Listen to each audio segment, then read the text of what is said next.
Hi ಎಲ್ಲರಿಗೂ ನಮಸ್ಕಾರ. ನಾನು ಇವತ್ತು ಪುಳಿಯೋಗರೆ ಗೊಜ್ಜು ಮಾಡೋಣ ಅನ್ನಿಸ್ತು. ನನಗೆ ನಮ್ಮಲ್ಲಿ ಸತ್ಯನಾರಾಯಣ ಪೂಜೆ ಇತ್ತು, ನಾನೇ ಮಾಡಬೇಕಂತ ಅನ್ನಿಸ್ತು.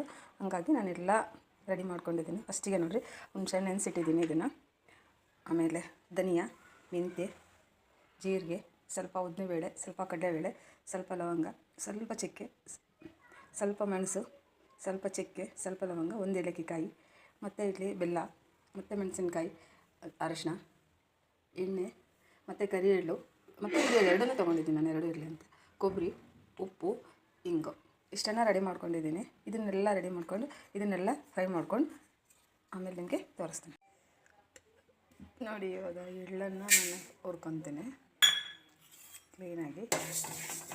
ಎಳ್ಳು ಕ್ಲೀನ್ ಮಾಡಿಕೊಂಡು, ಎಳ್ಳೆಲ್ಲಿ ಸ್ವಲ್ಪ ಕಲ್ಲು ಇರುತ್ತೆ, ಅದನ್ನು ಕ್ಲೀನಾಗಿ ರೆಡಿ ಮಾಡ್ಕೊಂಡು ಇಟ್ಕೊಂಡಿದ್ದೀನಿ ನೋಡಿ. ಈ ರೀತಿ ಮೆಣಸಿನ್ಕಾಯಿನ ಸ್ವಲ್ಪ ಇದು ಮಾಡ್ಕೊಂಡಿದ್ದೀನಿ, ಎಣ್ಣೆದು ಹಾಕ್ಬಿಟ್ಟು ಕರೆದಿದ್ದೀನಿ. ಕೊಬ್ಬರಿನ ಹುರಿದಿದ್ದೀನಿ, ಎಳ್ಳು ಹುರ್ಕೊಂಡಿದ್ದೀನಿ. ಇದನ್ನು ಅಷ್ಟೇ ಎಲ್ಲದನ್ನು ಸ್ವಲ್ಪ ಹುರಿದು ಪೌಡ್ರ್ ಮಾಡ್ತೀನಿ.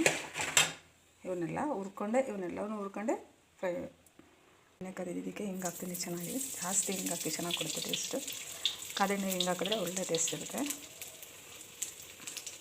ಹಿಂಗೆ ಹಾಕಿದ್ಲು ನಾನು ಹುಡಿನ ರೆಡಿ ಮಾಡ್ಕೊಂಡು ಇಟ್ಕೊಂಡಿದ್ನಲ್ಲ, ಅದನ್ನು ಸ್ವಲ್ಪ ನಿಧಾನಕ್ಕೆ ಕ್ಲೀನಾಗಿ ಸೋಸಿ ರೆಡಿ ಮಾಡ್ಕೊಂಡು ಇಟ್ಕೊಂಡಿದ್ದೆ. ಹುಣಸೆಹಣ್ಣಿಂದು ಈ ಥರ ಹಾಕಿ ಚೆನ್ನಾಗಿ ಇದು ಮಾಡಿ. ನಾನು 1 kg ಹುಣಸೆಹಣ್ಣು ಮಾಡ್ತಾಯಿದ್ದೀನಿ ಇವತ್ತು. ಪೂಜೆಗೆಲ್ಲ ಬೇಕಲ್ಲ, ಅದಕ್ಕೆ ನಾನು ಜಾಸ್ತಿ ಮಾಡ್ತಾಯಿದ್ದೀನಿ. ಹಾಗಾಗಿ ನಾನು ಇದೆಲ್ಲ ಲೇಟ್ ಆಗುತ್ತೆ.